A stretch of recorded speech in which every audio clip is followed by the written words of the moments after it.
Para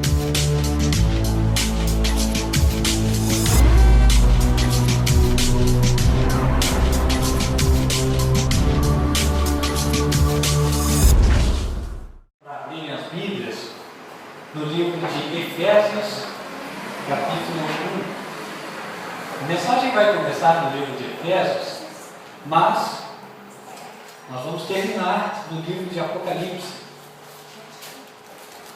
E a mensagem de hoje fala sobre a batalha espiritual. Como vencer os principados e as potestades do maligno? Como vencer a batalha espiritual? Espero que seja de benefício para vocês que estão aqui no templo, assim também como para vocês que nos assistem via o canal Advertência Final, canal TV Advertência Final no YouTube. Sejam todos bem-vindos e que a palavra tenha proveito para todos vocês. Efésios capítulo 1, verso 3. O apóstolo Paulo escreve: Bendito Deus e Pai de nosso Senhor Jesus Cristo, o qual nos abençoou com todas as bênçãos espirituais nos lugares celestiais em Cristo. Paulo bendizia a Deus porque Ele abençoou a nós com as bênçãos espirituais. E ele disse que estas bênçãos espirituais, elas partem dos lugares celestiais. É lá onde Cristo está, porque ele diz que as bênçãos, elas nos são dadas nos lugares celestiais em Cristo. É como se nós entendemos assim: Deus coloca as bênçãos nas mãos de Cristo para que Cristo distribua para nós. E esse colocar de Deus, ele ocorre nos lugares celestiais. A Bíblia também declara que nós comparecemos nestes mesmos lugares celestiais. Não em presença, em corpo nós estamos aqui, mas nós podemos comparecer lá pela fé, pela crença. No capítulo 2, no verso 5, comentando a obra de Deus, Paulo diz: Estando nós ainda mortos em nossas ofensas, nos vivificou juntamente com Cristo, pela graça sois salvos. E nos ressuscitou juntamente com Ele, e nos fez assentar nos lugares celestiais em Cristo Jesus. Então, quando nós cremos em Jesus, nós estamos representados nele e nós estamos lá onde Ele está. Irmãos, aqui tem uma verdade espiritual forte. Por quê? Cristo está na presença imediata de Deus, está intercedendo pela humanidade. Mas quando nós aceitamos o plano de Deus para as nossas vidas, nós estamos lá com Ele. Porque aqui diz: Deus nos fez assentar nesses lugares celestiais. E de que jeito? Em Cristo. Nós não estamos lá em pessoa, mas Cristo está lá como nosso representante.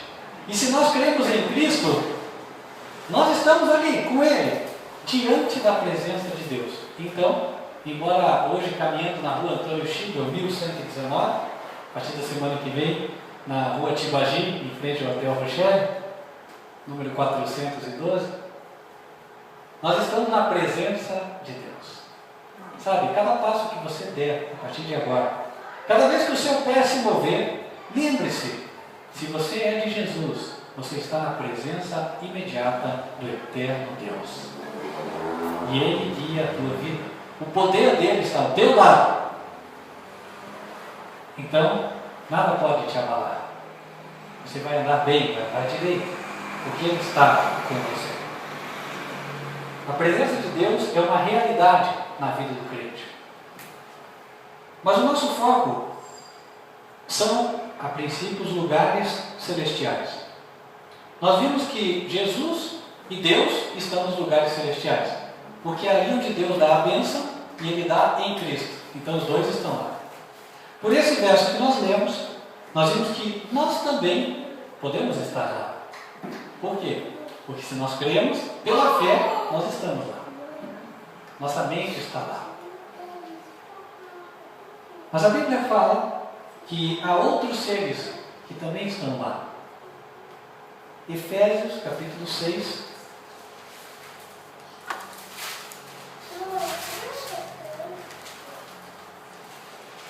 Verso 12.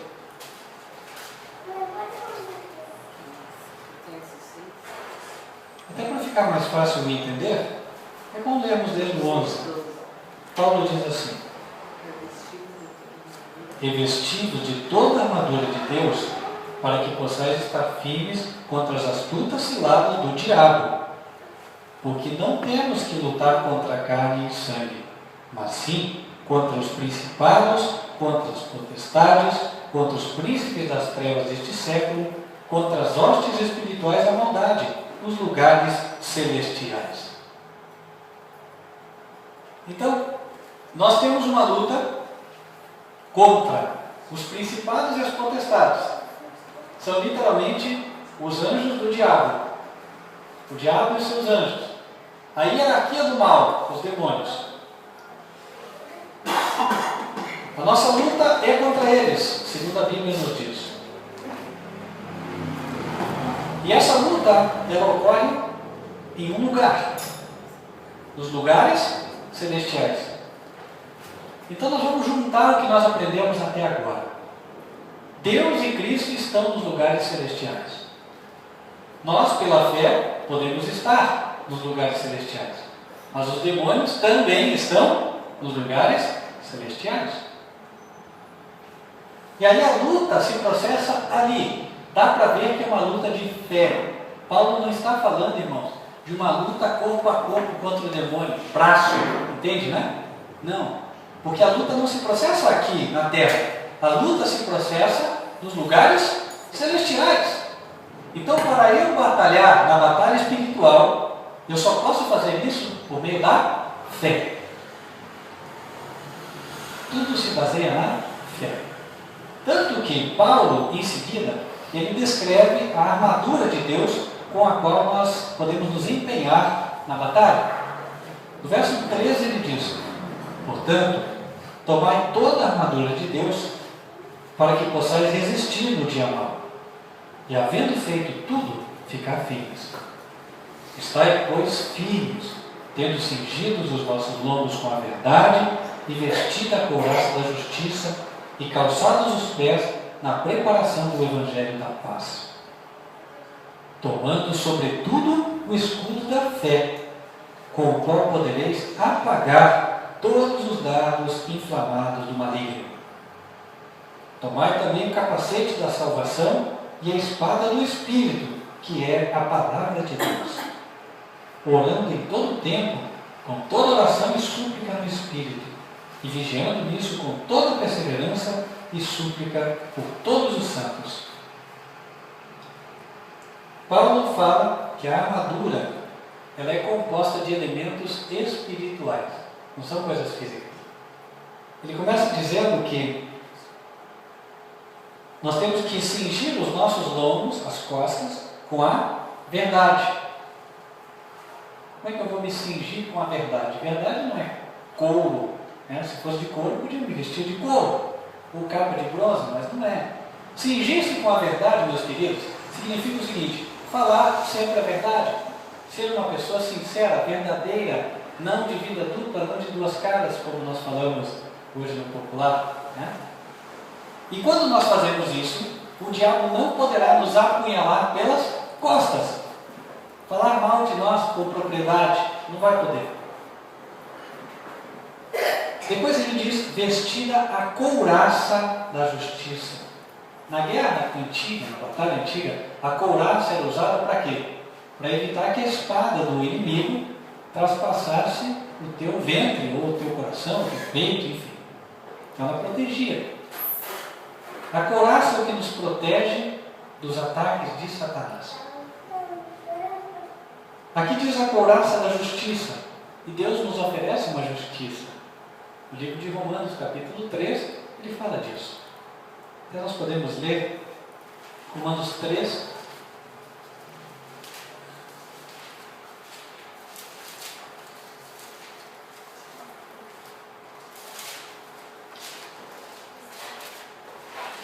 versos 21 e 22. Mas agora se manifestou sem a lei a justiça de Deus, tendo o testemunho da lei e dos profetas. Isto é, a justiça de Deus pela fé em Jesus Cristo, para todos e sobre todos os que creem, porque não há diferença. Então, a justiça é a justiça de Cristo. Quando nós cremos em Jesus, essa justiça nos cobre como se fosse uma couraça, e aí o inimigo não tem do que nos acusar. Voltando para Efésios,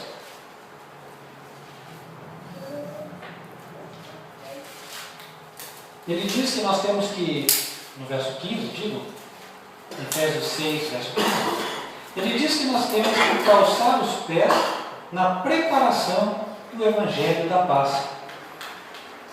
Então, o calçado representa a mensagem do Evangelho, as boas novas. Obediência ao Evangelho. E depois disso, tomando sobretudo, verso 16, o escudo da fé, com o qual podereis apagar todos os dardos inflamados do maligno. Crença em Deus.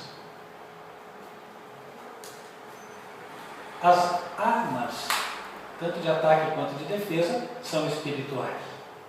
Elas servem para nós combatermos nos lugares celestiais. Isso não é aqui na terra. Agora, de que lugar a Bíblia está falando? Se nós abrirmos no livro de Hebreus, nós vamos encontrar a resposta.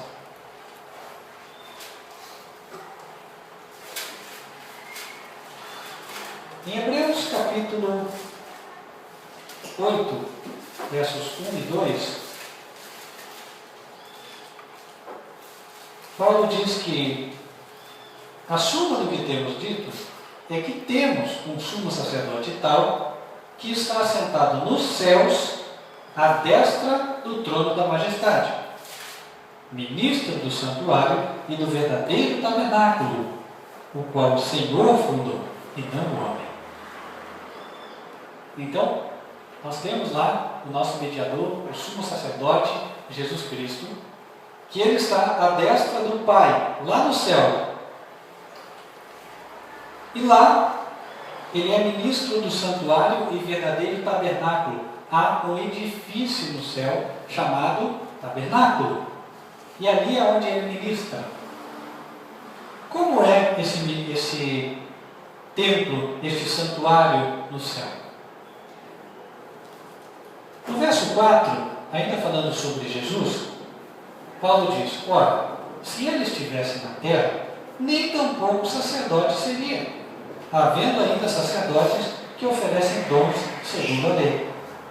Paulo está falando para os hebreus. Lembre-se do nome da carta. É carta aos hebreus. Os hebreus tinham o templo, onde fazia-se os sacrifícios, onde eles adoravam a Deus. E neste templo era onde os sacerdotes trabalhavam, o oficial. Então, falando para os hebreus, é que ele diz: olha, se Jesus estivesse na terra, ele não ia nem ser sacerdote, porque já existem sacerdotes aqui, os sacerdotes hebreus, judeus. Ou melhor dizendo, aqueles da tribo de Levi. Agora, em seguida, ele vai dizer que aquele santuário era uma cópia do santuário do céu. E o serviço do santuário também. Porque no verso 5 ele diz assim: os quais servem de exemplar e sombra das coisas celestiais.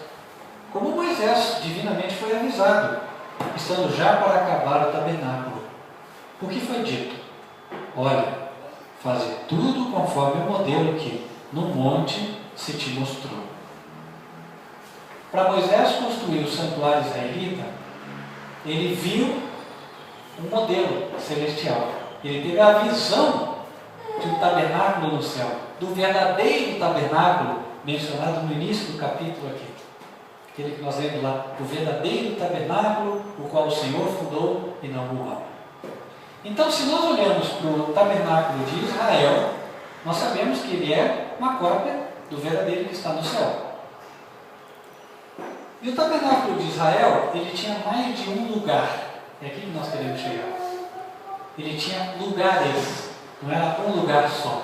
E é aí que nós vamos poder fazer a conexão com o santuário do céu. O santuário do céu também tem lugares.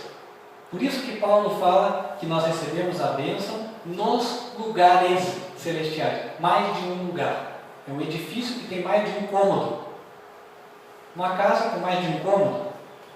Em Hebreus capítulo 9, Paulo fala do primeiro santuário, o santuário da terra. Verso 2. Porque um tabernáculo estava preparado.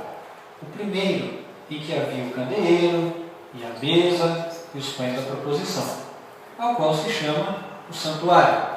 Outras versões da Bíblia dizem o santo lugar. Aqui diz o santo lugar, ok? Esse que está projetado aqui. Ótimo. Essa é a versão atualizada. Eu estou lendo a Almeida Revista Corrigida. No próximo verso, verso 3, diz: mas depois do segundo véu, estava o tabernáculo que se chama o Santo dos Santos. Então, nós temos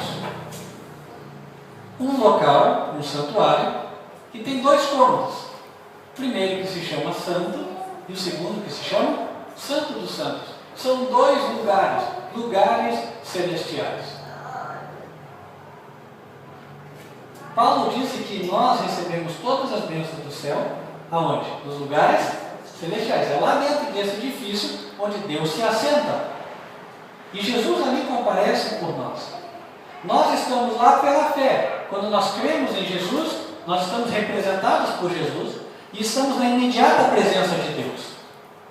Mas ali também estão os principados e as potestades e as hostes espirituais da maldade, nesse mesmo lugar no céu.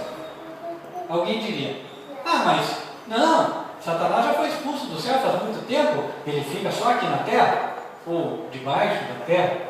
Bom, não é o que a Bíblia diz. Mas alguém ainda diria: não, mas no Apocalipse diz que Satanás foi expulso do céu. Alto lá. É verdade que um dia Satanás foi expulso do céu à terra, mas isso não quer dizer que ele perdeu para sempre o acesso ao céu. A Bíblia nos leva a entender que, pelo menos depois que o homem pecou, Satanás tinha sim acesso ao céu.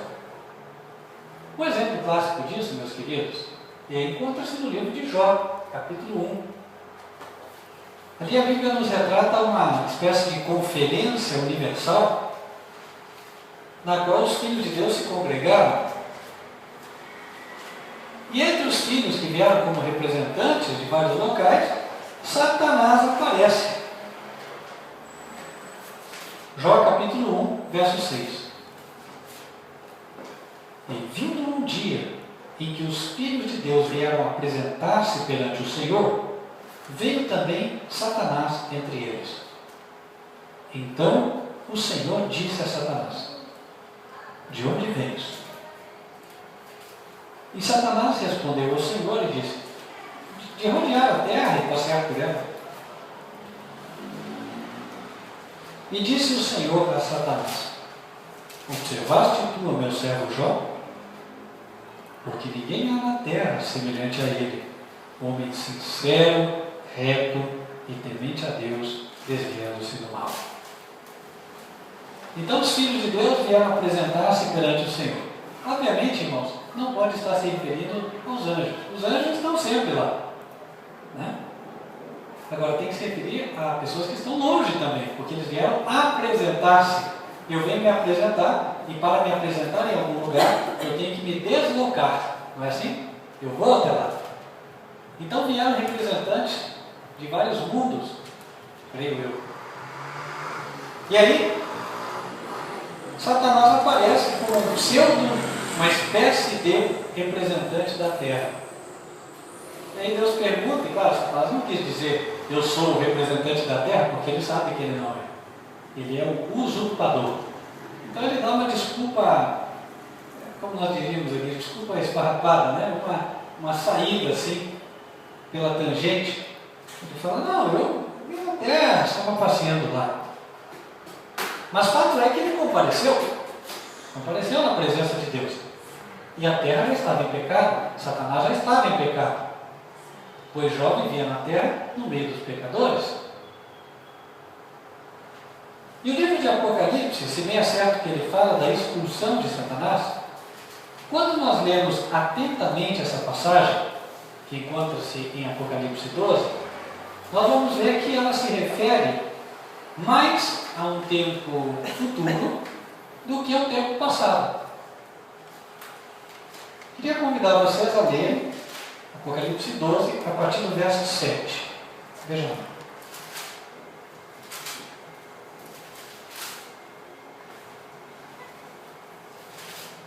E houve batalha no céu. Miguel e os seus anjos batalhavam contra o dragão. E batalhavam o dragão e os seus anjos, mas não prevaleceram. Nem mais o seu lugar se achou nos céus. E foi precipitado o grande dragão, a antiga serpente, chamado Diabo e Satanás, que engana todo o mundo. Ele foi precipitado na terra e os seus anjos com ele. Agora, prestem atenção, irmãos, o que diz o próximo verso. Satanás acabou de ser lançado à terra. E olha a exclamação que os habitantes do céu fazem. E ouvi uma grande voz do céu que dizia: agora está chegada a salvação e a força e o reino do nosso Deus e o poder do seu Cristo, porque já o acusador de nossos irmãos é derribado, o qual diante do nosso Deus os acusava de dia e de noite. E eles o venceram pelo sangue do Cordeiro e pela palavra do seu testemunho, e não amaram a sua vida até a morte. Para aqui. Quando Satanás é expulso, os habitantes do céu dizem: o acusador dos nossos irmãos é derribado. Então, naquele tempo, Satanás já era acusador dos irmãos. Alguém poderia dizer: ah não, mas é acusador dos anjos, porque ele também acusava os anjos. Mas a prova de que não é, eles não se referem a Satanás a acusar os anjos, está no próximo verso. Porque daí ele diz: aqueles que foram acusados venceram Satanás pelo sangue do Cordeiro. Pergunta: Jesus morreu pelos anjos ou pelos homens? Pelos homens. Isso está escrito no livro de Hebreus.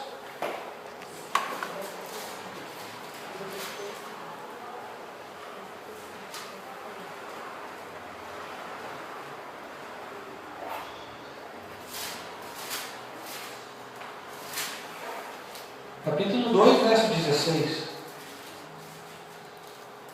Porque, na verdade, ele não tomou os anjos, mas tomou a descendência de Abraão. Não foi com os anjos que ele se identificou. Não foi como um anjo que ele veio para salvar. Ele veio como homem. Para quê? Para salvar homens. A prova disso nos próximos versos. Pelo que convinha, verso 17, que em tudo fosse semelhante aos irmãos, para ser misericordioso e fiel sumo sacerdote naquilo que é de Deus. Verso 18. Porque naquilo que ele mesmo, sendo tentado, padeceu, pode socorrer aos que são tentados. Está falando da identificação de Cristo com os homens. Se tornou semelhante aos homens para poder interceder pelos homens, tendo sido tentado como os homens para socorrer os homens que são tentados. Então, em Apocalipse 12, quando fala que Satanás era acusador dos irmãos, quer dizer, acusador do Rodrigo, do Lawrence, do Dolores, meu, etc.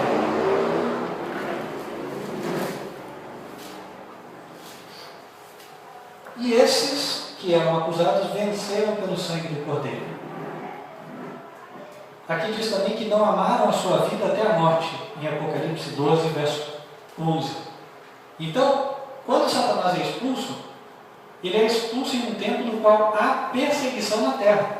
E os homens, os crentes verdadeiros, estão sofrendo perigo de morte. Alguém diria: então pode ser que ele foi expulso naquela época da Idade Média, quando tinha os mártires, etc. Não, mas não foi. Como é que a gente sabe que não foi? Ora, porque no verso 12 diz assim: pelo que alegrai-vos, ó céus, e vós que neles habitais. Ai dos que habitam na terra e no mar, porque o diabo desceu até vós e tem grande ira, sabendo que já tem pouco tempo. Ora, irmãos, da Idade Média até agora, já transcorreram vários séculos. E quando o diabo é expulso aqui, expulso. Mas quando é que ele será expulso, meus queridos? Nós falamos no início do sermão sobre a batalha espiritual, não é verdade? E essa batalha acontece lá no santuário de Deus. E um dia será vencida, porque Satanás será expulso dos lugares celestiais. Agora, como é que nós vamos vencer esta batalha? No livro de Zacarias, o Senhor nos revela como. O profeta Zacarias relata a visão que Deus lhe deu, e no capítulo 3, a partir do verso 1, ele diz: e me mostrou o sumo sacerdote Josué, o qual estava diante do anjo do Senhor, e Satanás estava à sua mão direita, para se lhe opor. Mas o Senhor disse a Satanás: o Senhor te repreende, ó Satanás. Sim, o Senhor que escolheu Jerusalém te repreende. Não é este um tição tirado do fogo? Ora, Josué, vestido de vestes sujas, estava diante do anjo. Nós já vimos que nós não podemos estar nos lugares celestiais em pessoa. Então, nesta visão, quando ele vê Josué lá, não quer dizer que Josué esteve fisicamente. Isso quer dizer que Josué representa o pecador que pela fé se dirige até Deus. É alguém que está sujo, por isso ele está com vestes sujas, reconhece que está sujo pelo pecado, mas ele está clamando a Deus. Ele está pedindo a Deus pureza. Ele está pedindo a Deus perdão pelos pecados. Está pedindo a Deus vitória espiritual. E ali está o príncipe das trevas. Os principados e potestades andam por ali, como nós já vimos. E o que eles fazem? Acusam. E ali Satanás está acusando, está se opondo. Só que quando aquela alma clama, o anjo do Senhor, o Senhor Jesus, ele diz: o Senhor te repreende, Satanás. Não é este uma brasa tirada do fogo? Aquele que já estava se queimando, eu tirei? Um tição tirado do fogo? Eu remi isso daqui. Ele está clamando, e o clamor dele não será igual. O clamor dele será ouvido. E eu vou dar uma ordem agora. No verso 4. Então, falando, ordenou aos que estavam diante dele, dizendo: tirai-lhe estas vestes sujas. E ele lhe disse: eis que tenho feito com que passe de ti a tua iniquidade, e te vestirei de vestes novas. Amém. E disse eu: ponho-lhe uma mitra limpa sobre a cabeça. E puseram uma mitra limpa sobre a sua cabeça, e o vestiram de vestes. E o anjo do Senhor estava ali. Ele mandou limpar o pecador. O pecador que clamava, não clamou em vão. Porque o Senhor repreendeu o acusador e deu a vitória. A vitória, meus queridos, é espiritual. E nós podemos vencer se nós clamamos a Deus e tomamos a armadura de Deus. Clame com fé. Peça a Deus na certeza de que você vai receber. Porque fé, meus queridos, é a certeza das coisas que se esperam. É a convicção dos fatos que não se veem. Hebreus 11, verso 1. Irmão, quando você chega assim, irmã também, o diabo já foi derrotado. O diabo é repreendido. E no verso 6, o anjo do Senhor protestou a Josué, e estas palavras são ditas a nós também, porque Josué representa o pecador, dizendo: assim diz o Senhor dos exércitos: se andares nos meus caminhos E se observares as minhas ordenanças, também tu julgarás a minha casa, e também guardarás os meus átrios, e te darei lugar entre os que estão aqui. Se você andar nos caminhos de Deus, se você clama a Deus para que Deus te faça obediente, se você clama a Deus para que Deus te dê poder para cumprir a sua vontade, então Deus vai te atender. E em breve você estará lá naquele lugar celestial. Não só pela fé, mas os teus pés vão caminhar sobre aquele lugar. Você há de chegar. E eu também. Quem gostaria de chegar ali, meus queridos? Amém, em nome de Jesus.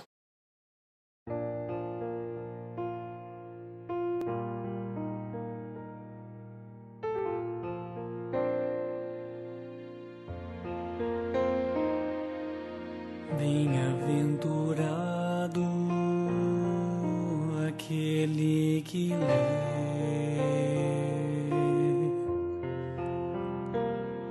que ouve e atende a profecia desse livro.